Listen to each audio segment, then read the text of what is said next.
در سے تراوی در سے تراوی تراویح میں ہم نے قرآن سنا ہے، چلو اس کو سمجھیں یہ دل کی شفا ہے۔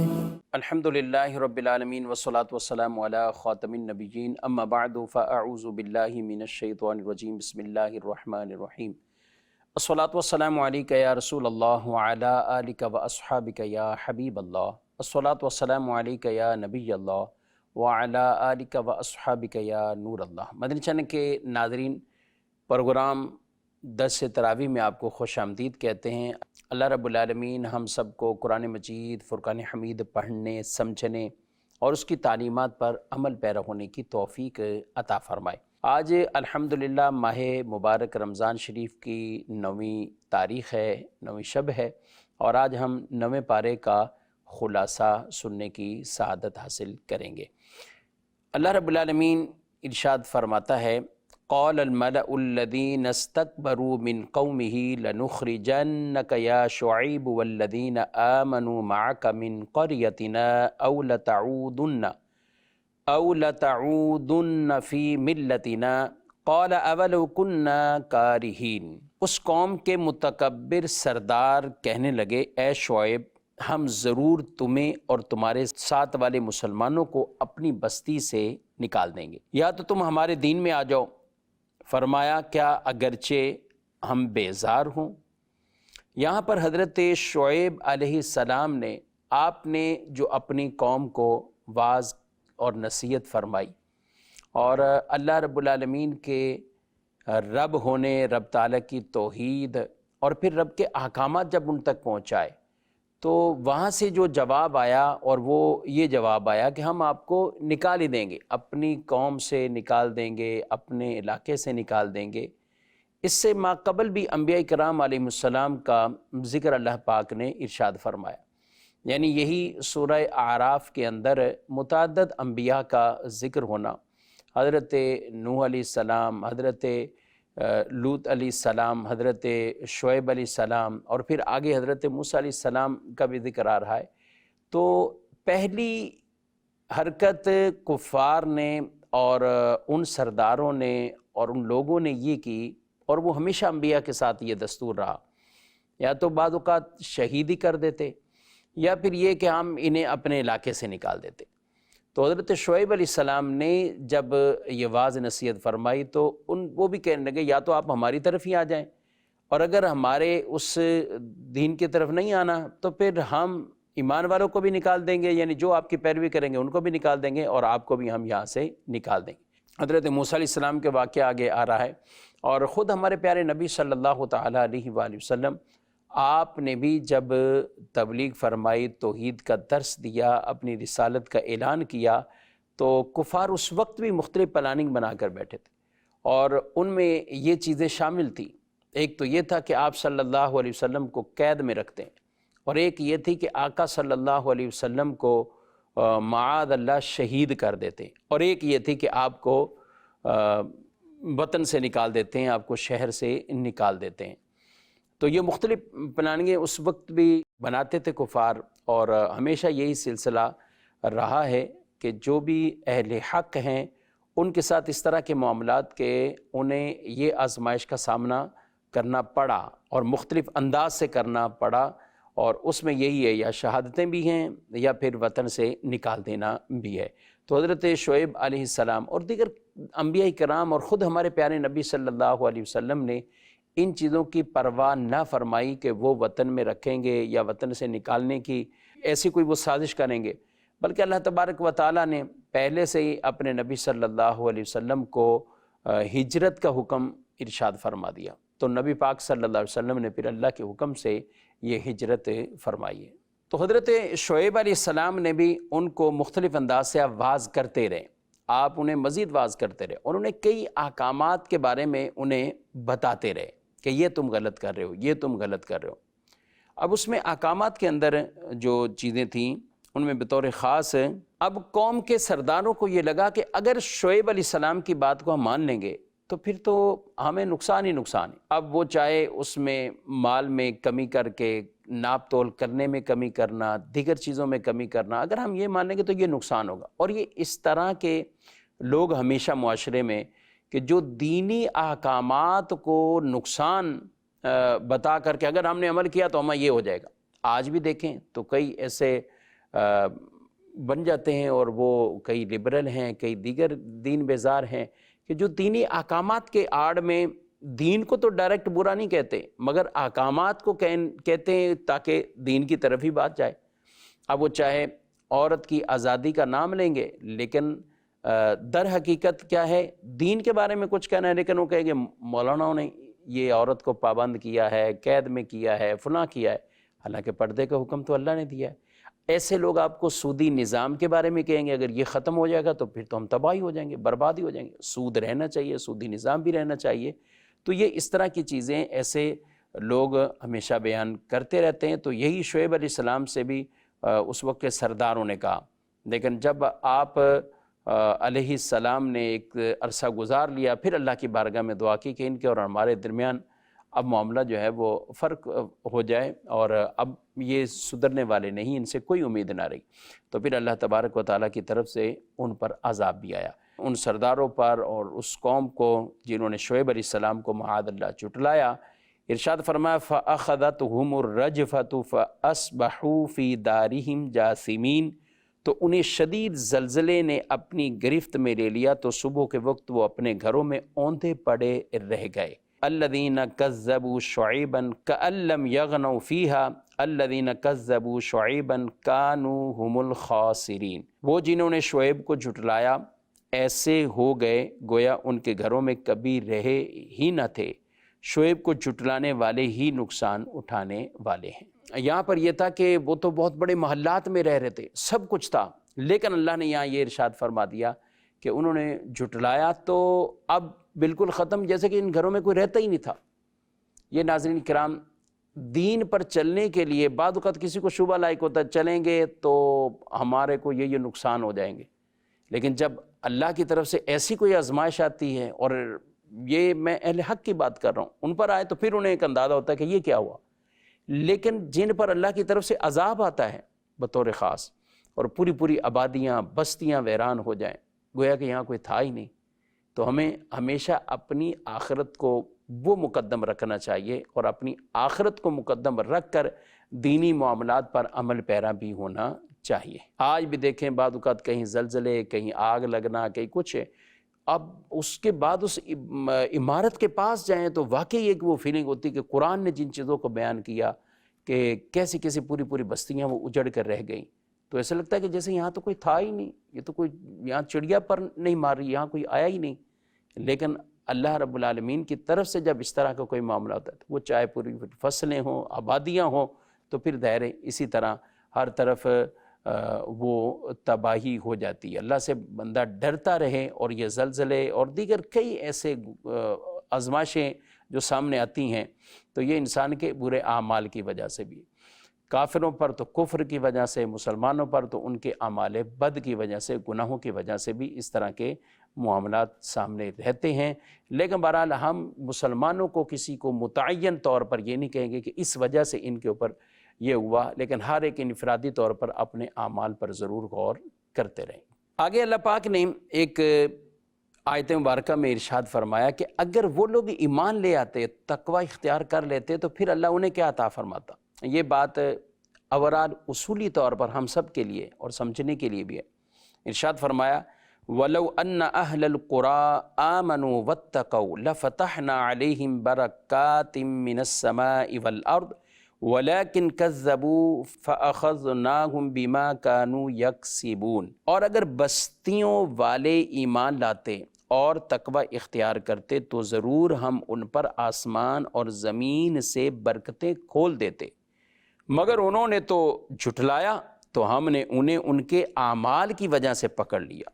یعنی اگر ایمان لے آتے، تقوی اختیار کرتے، ایمان ظاہر ایمان کے پورے تقاضے، اللہ پر ایمان، نبی پر ایمان، آخرت پر ایمان، قیامت پر ایمان، اور پھر اللہ اور اس کے رسول کی اطاعت والی زندگی گزارتے، اللہ نے جو اپنے پیغمبر جو انبیاء دنیا میں بھیجے ان کی اطاعت والی یہ سب کچھ کرتے تو کیا ہوگا؟ ارشاد فرمایا لَفَتَحْنَا عَلَيْهِمْ بَرَكَاتٍ مِّنَ السَّمَاءِ وَالْأَرْضِ، آسمان اور زمین کی برکتیں ہم ان پر کھول دیتے، آسمان اور زمین کی برکتیں، سبحان اللہ۔ اب اس سے یہ بھی پتہ چلا کہ برکت کا حصول یہ تقوی کے ساتھ ہے، یعنی وسعت رزق، آسمان زمین کی برکتیں یہ تقوی والوں کو اللہ تعالیٰ یہ بھی عطا فرماتا ہے۔ اور کیوں نہ قرآن میں فرمایا وَمَن يَتَّقِ اللَّهَ يَجْعَل لَّهُ مَخْرَجًا، جو اللہ سے ڈرے، اللہ فرماتا ہے کہ جو اللہ سے ڈرے تو اللہ اس کے لیے راستہ پیدا فرماتا ہے۔ اس کے بعد مزید آگے کچھ بڑھتے ہیں تو 9ویں پارے میں اللہ تبارک و تعالیٰ نے حضرت موسیٰ علیہ السلام کا بھی ذکر فرمایا، اور حضرت موسیٰ علیہ السلام آپ بھی جب ان لوگوں کے پاس گئے، اور بالخصوص آپ کے جو سامنے وہ فرعون بھی تھا، قارون بھی تھا، مختلف ایسے لوگ جو آپ کے سامنے ہوئے، اور حضرت موسیٰ علیہ السلام نے فرعون سے یہ کہا وَقَالَ مُوسَىٰ يَا فِرْعَوْنُ إِنِّي رَسُولٌ مِّن رَّبِّ الْعَالَمِينَ، اور موسیٰ نے فرمایا اے فرعون میں رب العالمین کا رسول ہوں۔ حضرت موسیٰ علیہ السلام حضرت ابراہیم علیہ السلام کی اولاد میں سے تھے، اور حضرت موسیٰ حضرت یوسف علیہ السلام کی وفات کے 400 برس اور حضرت ابراہیم علیہ السلام کے 700 برس بعد پیدا ہوئے، یعنی 700 سال گزر گئے تھے حضرت ابراہیم علیہ السلام کو، اور 120 سال حضرت موسیٰ علیہ السلام کی عمر تھی۔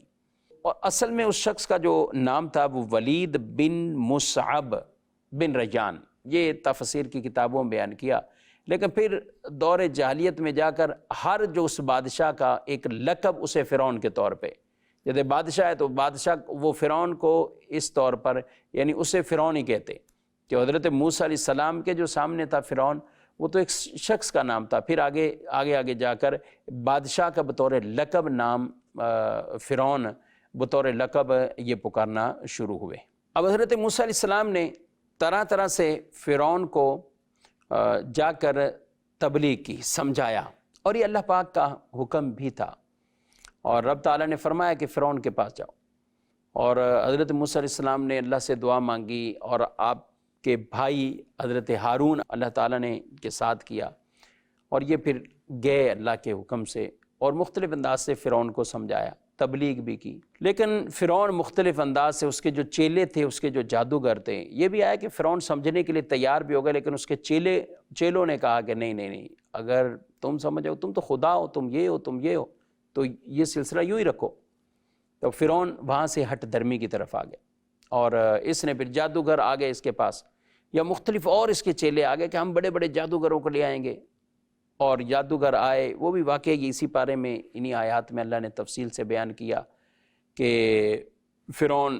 نے اپنے جادوگروں کو بلایا، ادھر موسیٰ علیہ السلام ہے، اور پھر ان جادوگروں نے زمین کے اوپر جو رسیاں پھینکی، اور وہ چھوٹے چھوٹے سانپ بن کر چلنا شروع ہوئے، اور لوگ بھی حیران، حضرت موسیٰ علیہ السلام ان کو یہ دیکھ کر آپ بھی حیران ہوئے، لیکن اللہ پاک نے ارشاد فرمایا موسیٰ آپ ڈرو نہیں، خوف نہ کھاؤ،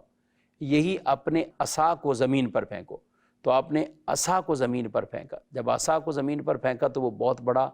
اژدہا، وہ بہت بڑا سانپ وہ بن گیا، تو اس عصا نے جو اژدہا بن گیا سب یہ چھوٹے چھوٹے نگل لیے،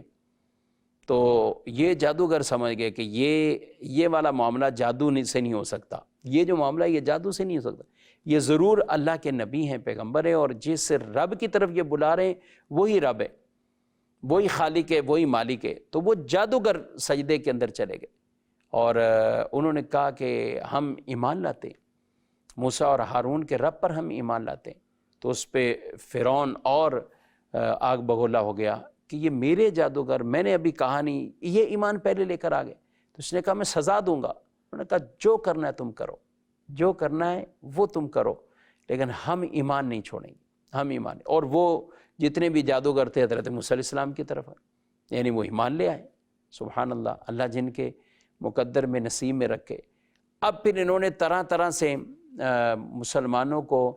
جو ایمان والے تھے، مومنین تھے بنی اسرائیل کے، ان کو تکلیف پہنچانا شروع کر دی، اور پھر اللہ تعالیٰ نے ان پر کئی طرح کے عذابات نازل کیے جن کو یہاں بیان فرمایا گیا. فَأَرْسَلْنَا عَلَيْهِمُ الطُّوفَانَ وَالْجَرَادَ وَالْقُمَّلَ وَالضَّفَادِعَ وَالدَّمَ آيَاتٍ مُفَصَّلَاتٍ فَاسْتَكْبَرُوا وَكَانُوا قَوْمًا مُجْرِمِينَ. اور ہم نے ان پر طوفان اور ٹڈی اور پسو یعنی جوئیں اور مینڈک اور خون کی جدا جدا نشانیاں بھیجیں تو انہوں نے تکبر کیا اور وہ مجرم قوم تھی. اب یہ ان پر مختلف انداز سے، یعنی پہلے طوفان آنا، پھر ٹڈیاں ان پر آئیں، پھر جوئیں. اب یہ 7 دن تک اس میں مبتلا رہتے. طوفان آیا تو ساری فصلیں اجڑ گئیں، سب کچھ ہو گیا، اور یہ پھر رونے لگ گئے حضرت موسیٰ علیہ السلام کے پاس کہ اس سے مصیبت سے ہم نکل گئے تو ہم ایمان لے آئیں. تو آپ نے اللہ سے دعا مانگی، اور یہ آپ کی ایک طرح کی شفقت تھی کہ یہ شاید مسلمان ہو جائے.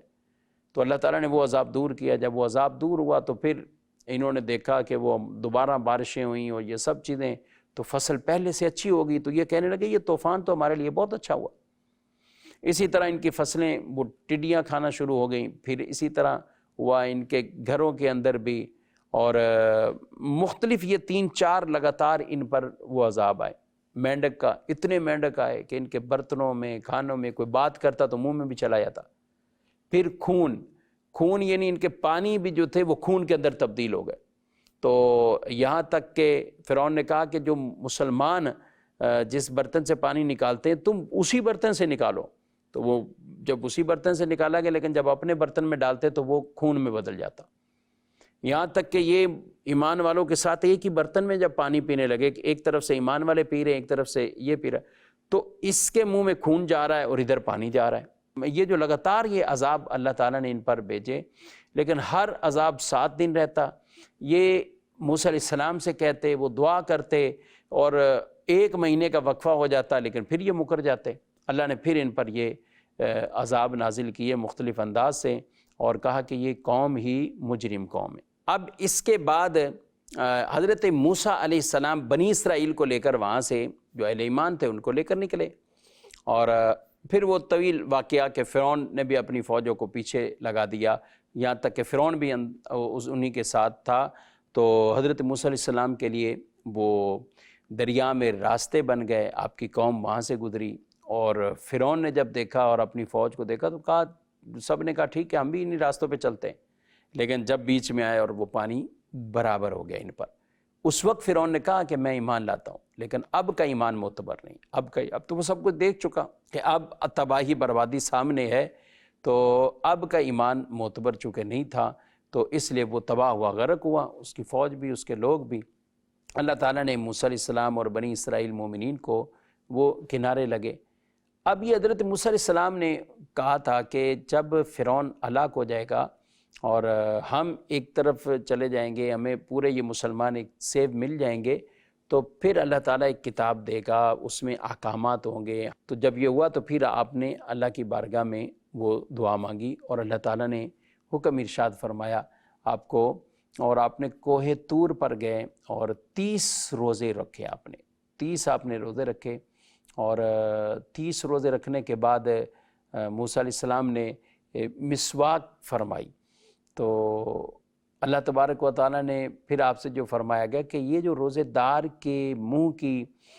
وہ جو بو ہے، وہ بھوک کی وجہ سے، یعنی ایک مہک ہے اور بو ہے، یہ اللہ کو اتنی پسند ہے، مسواک سے وہ زائل ہو گئی. تو فرمایا کہ 10 اور روزے رکھے. تو 10 آپ نے پھر ذوالحجہ میں رکھے، 30 ذوالقعدہ کے تھے، 10 ذوالحجہ میں رکھے. اور پھر اللہ تبارک و تعالیٰ نے آپ کو وہ جو کتاب عطا فرمانی تھی، سبحان اللہ، اللہ نے کلام فرمایا حضرت موسیٰ علیہ السلام سے. اور حضرت موسیٰ علیہ السلام نے جب اللہ سے کلام کیا، اللہ اکبر، رب کے کلام میں اتنی لذت، رب تعالیٰ سے حضرت موسیٰ علیہ السلام ہم کلام ہوئے. اچھا، اس کی کیفیات اور ان میں ظاہر ہے ہمیں ان چیزوں میں نہیں جانا، ہمارا ان چیزوں پر ایمان ہے. اللہ اور اللہ کے پیارے پیغمبر حضرت موسیٰ علیہ السلام، ان کے مابین یہ کلام ہے، اور قرآن نے اسے بیان کیا. وَلَمَّا جَاءَ مُوسَىٰ لِمِيقَاتِنَا وَكَلَّمَهُ رَبُّهُ قَالَ رَبِّ أَرِنِي أَنظُرْ إِلَيْكَ قَالَ لَن تَرَانِي وَلَكِنِ انظُرْ إِلَى الْجَبَلِ فَإِنِ اسْتَقَرَّ مَكَانَهُ فَسَوْفَ تَرَانِي فَلَمَّا تَجَلَّى رَبُّهُ لِلْجَبَلِ جَعَلَهُ دَكًّا وَخَرَّ مُوسَى صَعِقًا فَلَمَّا أَفَاقَ قَالَ سُبْحَانَكَ تُبْتُ إِلَيْكَ وَأَنَا أَوَّلُ الْمُؤْمِنِينَ۔ ترجمہ: اور جب موسیٰ ہمارے وعدے کے وقت پر حاضر ہوا اور اس کے رب نے اس سے کلام فرمایا تو اس نے عرض کی، اے میرے رب، مجھے اپنا جلوہ دکھا تاکہ میں تیرا دیدار کر لوں۔ اللہ نے فرمایا، تو مجھے ہرگز نہ دیکھ سکے گا، البتہ اس پہاڑ کی طرف دیکھ، یہ اگر اپنی جگہ پر ٹھہرا رہا تو عن قریب تو مجھے دیکھ لے گا۔ پھر جب اس کے رب نے پہاڑ پر اپنا نور چمکایا تو اسے پاش پاش کر دیا اور موسیٰ بے ہوش ہو کر گر گئے۔ پھر جب ہوش آیا تو عرض کی، تو پاک ہے، میں تیری طرف رجوع لایا اور میں سب سے پہلا مسلمان ہوں۔ اب یہاں پر جو حضرت موسیٰ علیہ السلام سے اللہ نے کلام فرمایا تو کہا گیا کہ پہاڑ کو ہر طرف سے بادل نے ایک طرح کا ڈھانپ لیا، شیاطین، زمین کے جانور، حتیٰ کہ فرشتے بھی وہاں سے علیحدہ ہو گئے۔ آسمان آپ کے لیے کھول دیا گیا، فرشتے علیحدہ ہو گئے، اور وہاں سے پھر حضرت موسیٰ علیہ السلام پر عرش الہی کو آپ نے صاف دیکھا، الواح پر کلموں کی آواز سنی، اللہ تعالیٰ نے آپ سے کلام کیا اور آپ نے اللہ کی بارگاہ میں اپنی معروضات کو پیش کیا اور اس نے اپنا کلام کریم سنا کر نوازا، یعنی اللہ نے آپ سے کلام فرمایا۔ فرشتے آپ سے اس وقت ہر ایک کو دور کر دیا گیا تھا۔ ہاں، حضرت جبریل تھے، لیکن حضرت جبریل نے وہ کلام نہ سنا جو حضرت موسیٰ علیہ السلام سن رہے تھے۔ سبحان اللہ۔ اب جب کلام سنا تو اس میں لذت دل میں پیدا ہوئی۔ جب رب کا کلام ایسا سبحان اللہ لذت والا ہے تو اللہ کا دیدار وہ کرنا چاہیے، تو رب کے دیدار کی تمنا کر دی۔ اچھا، یہاں کئی لوگ عجب دلائل دیتے ہیں کہ اللہ کا دیدار ہو ہی نہیں سکتا۔ اگر اللہ کا دیدار ممکن ہی نہ ہوتا تو رب تعالیٰ یہ فرما دیتا کہ موسیٰ میں تو نظر آ ہی نہیں سکتا، لیکن فرمایا لن ترانی، اے موسیٰ آپ نہیں دیکھ سکتے، اے موسیٰ تم نہیں دیکھ سکتے۔ اللہ نے یہاں یہ ارشاد فرما دیا، ہاں فرمایا وَلَكِنْ انظُرْ إِلَى الْجَبَلِ، آپ پہاڑی کی طرف دیکھیں، اس میں اگر یہ اپنی جگہ رہے گا تو ٹھیک ہے، یہ برقرار رہا تو پھر عنقریب دیدار بھی ہو جائے گا۔ لیکن جو اللہ نے ایک تجلی ایسی نور کی پہاڑی پر فرمائی تو وہ بھی جل کر ریزہ ریزہ اور راکھ بن گئی، اور موسیٰ علیہ السلام زمین پہ تشریف لے آئے، گر گئے اور بے ہوش ہو گئے۔ پھر جب آپ ہوش میں آتے ہیں تو فاقہ ہوا تو آپ نے اللہ کی تسبیح کی اور رب تعالیٰ کی بارگاہ میں رجوع لائے۔ سبحان اللہ۔ تو اس سے پتہ چلا دیدار ممکن ہے، دیدار ممکن ہے، اور ہمارے پیارے نبی صلی اللہ تعالیٰ علیہ وآلہ وسلم کو اللہ تعالیٰ نے یہ دیدار خصوصیت کے ساتھ عطا فرمایا کہ آپ نے جاگتے ہوئے سر کی آنکھوں سے اپنے رب کا دیدار کیا ہے۔ تو اللہ تعالیٰ نے ارشاد فرمایا، اے موسیٰ، میں نے اپنی رسالتوں اور اپنے کلام کے ساتھ تجھے لوگوں پر منتخب کر لیا، تو جو میں نے تمہیں عطا فرمایا ہے اسے لے لو اور شکر گزاروں میں سے ہو جاؤ۔ یعنی اللہ پاک نے فرما دیا کہ جو نعمتیں عطا کی ہیں، رسالت عطا کی ہے، کلام عطا کیا ہے ایک، اور یہ کلام فرشتوں کے واسطے سے نہیں تھا، بلا واسطے تھا، اے موسیٰ وہ تمہیں عطا کیا ہے، اب شکر گزار بن جاؤ۔ اللہ کے نبی پیغمبر شکر گزار ہیں، لیکن رب تعالیٰ اپنے پیاروں سے سبحان اللہ وہ اپنی نعمتوں کو یاد کرا کے کہ یہ نعمت، یہ نعمت، یہ نعمت، یہ ہمارے لیے بھی ناظرین کرام بہت بڑی ایک درس کی بات۔ کبھی ہم مانگتے ہیں، دعائیں مانگتے ہیں، ظاہراً دعائیں قبول نہیں ہوتی، لیکن اس وقت دل میں کچھ اور کیفیات نہ ہو، بلکہ وہ چیزیں یاد کرنی چاہیے جو اللہ نے ہمیں عطا کی ہیں۔ اتنا کچھ عطا کیا، ہماری توجہ ان کی طرف وہ جانی چاہیے، اور جب ان کی طرف جائے گی تو پھر اللہ کی نعمتوں کا شکر بھی ادا کرے۔ آگے مزید ناظرین کرام بڑھتے ہیں، اللہ پاک کے اسماء الحسنیٰ کا ذکر۔ اللہ تعالیٰ ارشاد فرماتا ہے وَلِلَّهِ الْأَسْمَاءُ الْحُسْنَى فَادْعُوهُ بِهَا وَذَرُوا الَّذِينَ يُلْحِدُونَ فِي أَسْمَائِهِ سَيُجْزَوْنَ مَا كَانُوا يَعْمَلُونَ، اور بہت اچھے نام اللہ ہی کے ہیں تو ان ناموں سے پکارو، اور ان لوگوں کو چھوڑ دو جو اس کے ناموں میں حق سے دور ہوتے ہیں، ان قریب انہیں ان کے اعمال کا بدلہ دیا جائے گا۔ یہاں پر یہ ایک اعتراض کا جواب تھا۔ ابو جہل یہ کہنے لگا کہ محمد صلی اللہ علیہ وسلم یہ کہتے کہ ہمارا تو ایک خدا ہے، وحدہ لا شریک ہے، تو پھر یہ کبھی رحمان پکارتے گئے اور کبھی اللہ، اللہ اور رحمان تو پھر یہ دو ہیں، تو یہ الگ الگ ہیں، تو یہ بھی ایک کی عبادت نہیں کرتے، ان کے بھی خدا زیادہ ہیں معاذ اللہ۔ اس نے یہ کہا تو اللہ پاک نے فرمایا وَلِلَّهِ الْأَسْمَاءُ الْحُسْنَى، تو یہ اللہ کے اسماء الحسنى ہیں، یہ پیارے نام یہ اللہ کے اسماء ہیں، متعدد نام ہیں، اور اب تعالیٰ کے کئی نام ہیں۔ مشہور احادیث کے اندر 99 نام بیان کیے گئے۔ جی ہاں ناظرین کرام، اور وہ یاد بھی کرنے چاہیے، ان کی فضیلت بھی ہے۔ ایک حدیث پاک میں ارشاد فرمایا بے شک اللہ تعالیٰ کے 99 نام یعنی 1 کم 100 جس نے انہیں یاد کر لیا وہ جنت میں داخل ہوا، یعنی جنت کی بشارت۔ اور ایک اور حدیث پاک اللہ تعالیٰ کے 99 نام ہیں جس نے ان کے ذریعے دعا مانگی تو اس کی دعا قبول فرمائے، اس کے اللہ دعا قبول فرمائے۔ اچھا 99 نام، اس میں انحصار نہیں ہے کہ نام یہی ہیں اللہ کے نام اور زیادہ ہیں۔ ہاں یہ تعداد ایک بیان کی کہ یہ 99 یاد کر لیں جنت کی بشارت ہے، سبحان اللہ۔ تو ان مبارک اسماء کو یاد بھی کریں، ان کے وسیلے سے اللہ سے دعا بھی مانگیں۔ اور علماء نے لکھا ہے کہ اللہم انی اسألک، اور یا رحمان یا رحیم یا مالک یا قدوس، تو پھر آگے اللہ رب العالمین کے ان اسماء مبارکہ سے اللہ کو ندا کرتے رہیں، پکارتے رہیں، اور اپنی تمنائیں، اپنی دعائیں اللہ کی بارگاہ میں پیش کریں۔ تو یہ انداز میں ہونا چاہیے ناظرین کرام۔ اسی پارے کے اندر پہلا سجدہ تلاوت ہے، یعنی سورۃ الاعراف کی آخری آیت مبارکہ میں پہلا سجدہ تلاوت ہے قرآن مجید فرقان حمید۔ قرآن میں 14 سجدہ تلاوت ہے۔ اب ان 14 سجدوں میں ایک یہ بھی مجرد طریقہ بیان کیا گیا، اگر کوئی 14 آیتیں پڑھے اور سجدے کرے، چاہے ہر آیت کے بعد سجدہ کر لے یا 14 آیتیں پڑھ کر 14 سجدے کر لیں، اور وہ کیا ہوگا کہ اس کے بعد جو دعا مانگی دعا قبول ہوتی، وہ دعا بھی قبول ہوتی ہے۔ تو یہ دعاؤں کے بھی مختلف انداز ہوتے ہیں کہ جن کی وجہ سے اللہ تعالیٰ دعائیں قبول کرتا ہے۔ اللہ کے مبارک اسماء کا وسیلہ بنائیں تب بھی اللہ دعا قبول فرماتا ہے۔ رب تعالیٰ کے پیارے بندوں کا وسیلہ ہو، اللہ اس پر بھی دعائیں قبول فرماتا ہے۔ کوئی ایسے مقام ہیں جو مقبول ہوتے ہیں، وہاں بندہ دعائیں مانگتا ہے، اللہ وہاں بھی دعائیں قبول فرماتا ہے۔ جیسا کہ قرآن میں ہنالک دعا زکریا ربہ، حضرت زکریا علیہ السلام نے محراب مریم میں دعا مانگی، تو یہ بھی انداز ہمیں اپنانے چاہیے۔ مزید ایک آیت مبارکہ اسی پارے کے اندر بہت زبردست آیت مبارکہ عمل کے اعتبار سے ہم دیکھیں تو فرمایا ان الذین اتقوا اذا مسهم طائف من الشیطان تذکروا فاذا هم مبصرون، بے شک پرہیزگاروں کو جب شیطان کی طرف سے کوئی خیال آتا ہے تو وہ حکم خدا یاد کرتے ہیں، پھر اسی وقت ان کی آنکھیں کھل جاتی ہیں۔ جو اللہ سے ڈرنے والے ہیں انہیں جب شیطان کی طرف سے کوئی ٹھیس پہنچتی ہے، کوئی ہوتی ہے کہ یہ کر لو، وہ کر لو، فلاں برائی کر لو، یعنی شیطانی خیال آتا ہے، تذکروا، فوراً انہیں یاد آیا تھا، ان کی آنکھیں کھل جاتی ہیں، وہ اس میں نہیں پڑتے۔ سبحان اللہ، ایسے کئی واقعات، عظیم واقعات۔ حضرت عمر رضی اللہ تعالیٰ عنہ کے دور مبارکہ کے ایک نوجوان کا واقعہ بھی روایات میں بالخصوص اسی آیت کو اس نے یاد کیا، اس نوجوان نے اسی آیت کو یاد کیا، شیطان نے کسی برائی کی طرف مائل کیا، لیکن یہ آیت یاد آ گئی تو فوراً زمین پہ گرے، بے ہوش ہو گئے۔ اور پھر جب والد تلاش کرتے ہوئے آئے تو گھر لے کر گئے تو ان سے پوچھا، تو انہوں نے والد کو پوری سیدھی اور ستھری بات کر دی کہ مجھے شیطان کی ٹھیس پہنچی اور میں اس برائی کی طرف جانے لگا تھا کہ مجھے یہ قرآن کی آیت یاد آئی۔ اب دوبارہ وہی تصور میں آیا کہ یہ اللہ کی ایک نافرمانی ہونے لگی تھی،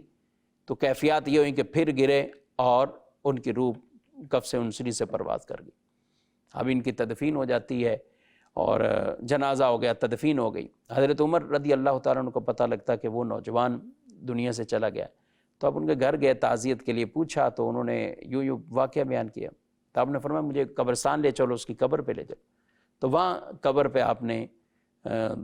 وہ سورہ رحمان پڑھی، وَلِمَنْ خَافَ مَقَامَ رَبِّهِ جَنَّتَانِ، کہ وہ جو اللہ کے حضور کھڑے ہونے سے ڈرے اس کے لیے 2 جنتیں۔ تو اس کی قبر سے آواز آئی کہ امیر المومنین، رب نے سچ اور حق فرمایا، اللہ نے مجھے 2 جنتیں عطا کی۔ تو یہ آیت مبارکہ اہل ایمان کو ہمیشہ اپنی نظروں کے سامنے رکھنی چاہیے، اور جب بھی کوئی شیطانی ٹھیس پہنچے تو متقین جو لوگ ہیں ایمان والوں میں سے، انہیں ضرور اللہ کی یاد آ جائے گی اور وہ اس گناہ سے اپنے آپ کو روک لیتے ہیں۔ اللہ رب العالمین ہم سب کو اس درس قرآن پر، قرآنی احکامات پر اللہ پاک عمل کرنے کی توفیق دے۔ ناظرین کرام، پروگرام کا وقت اپنے اختتام کو پہنچا ہے، آپ سے اجازت چاہتے ہیں، کل انشاءاللہ 10ویں پارے کا خلاصہ عرض کریں گے۔ فی امان اللہ۔ درس تراویح سے تراوی تراویح میں ہم نے قرآن سنا ہے، چلو اس کو سمجھیں یہ دل کی شفا ہے۔